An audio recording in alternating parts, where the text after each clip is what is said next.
सुप्रभात बच्चों बाल महाभारत में हम अगला जो अध्याय पढ़ रहे हैं, पहला, दूसरा और तीसरा दिन। बच्चों अभी तक हमने पढ़ा कि पांडवों और कौरवों के सेनापति के विषय में हम पढ़ चुके हैं और दोनों लोगों में, पांडवों में और कौरवों में अपनी अपनी सेना के सेनाध्यक्षों की नियुक्ति की गई और पहले दिन, दूसरे दिन और तीसरा दिन यहाँ पर किस तरह से दोनों सेनाओं में भीषण युद्ध हुआ उसके विषय में हम यहाँ पढ़ेंगे। तो आप सबसे पहले सभी बच्चे इस पूरे अध्याय को, इस पूरे अंक को आप अच्छे से पढ़ेंगे। तो बच्चों यहाँ पर कौरवों की सेना के आगे दुशासन और पांडवों की सेना के आगे प्राय भीम रहा करते थे।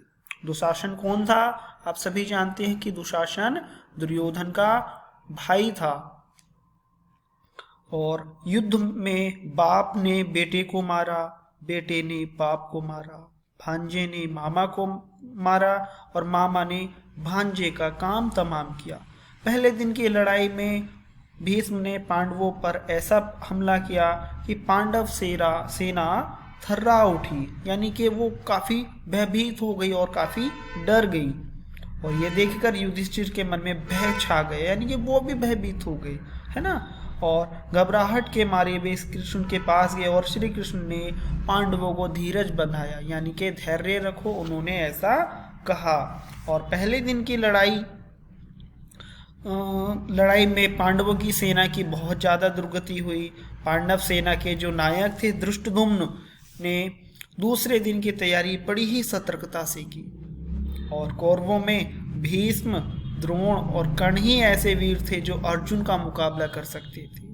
अर्जुन ने अपना गांडीव हाथ में लेकर इस कुशलता से युद्ध किया कि कौरव सेना के सभी महारथी देखकर दंग रह गए और भीष्म ने अर्जुन पर जोरों से हमला किया।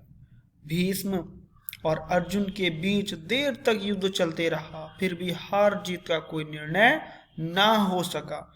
और दूसरी तरफ आप देखेंगे कि द्रुपद का जो पुत्र धृष्टद्युम्न, जो आचार्य द्रोण का जन्म से ही वैरी था, यानी कि जो धृष्टद्युम्न जो आचार्य द्रोण का, यानी कि आचार्य द्रोण से उससे उनकी दुश्मनी थी, वो बैरी का मतलब उनसे वो ईर्ष्या रखता था, तो वो अर्जुन के साथ युद्ध कर रहा था। और साथ ही की जो श्री कृष्ण जी के या पांडवों के जो पक्षधर थे के बाण ने भीष्म के सारथी को मार गिराया। सारथी के गिरने से घोड़ा तेजी से इधर उधर दौड़ने लगा और कौरव की सेना में भी तबाही मचने लगी।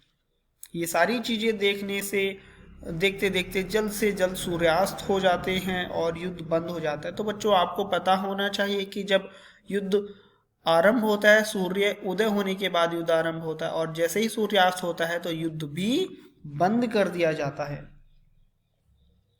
और इसमें तीसरे दिन दोनों सेनाओं की व्यूह रचना हो जाने के बाद फिर से युद्ध शुरू हुआ। दोनों दल एक दूसरे पर हमला करने लगे।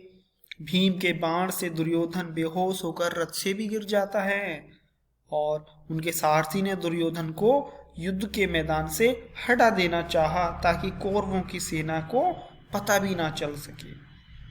वह दुर्योधन को युद्ध भूमि से हटाकर ले जाने लगा, तभी सैनिकों में भगदड़ मच गई। कहने का मतलब है यहाँ पर दोनों सेनाएं इस युद्ध से बहुत ही भयभीत हो रही थी और जब दुर्योधन बेहोश हो गया तो पांडवों की सेना में और पांडवों में खुशी की लहर छा गई।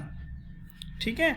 और भीष्म के बाण अर्जुन को और कृष्ण दोनों को लग गए। इस पर श्री कृष्ण ने क्रोध में आकर स्वयं भीष्म को मारने की ठानी। अर्जुन से यह देखा नहीं गया और वे सोचने लगे कि इससे तो अनर्थ हो जाएगा। वे रथ से उतरकर श्री कृष्ण से आग्रह करके उन्हें वापस ले आए और अर्जुन के आग्रह पर श्री कृष्ण फिर से रथ हाँकने लगे। अर्जुन ने कौरवों पर भीषण प्रहार किए जिससे शाम होते होते कौरव सेना की बड़ी दुर्गति हुई और थकी हारी सेना शाम को सूर्यास्त होने पर अपने अपने शिविर में लौट जाती थी। तो बच्चों आप सभी इस पूरे अध्याय को अच्छे से पढ़िएगा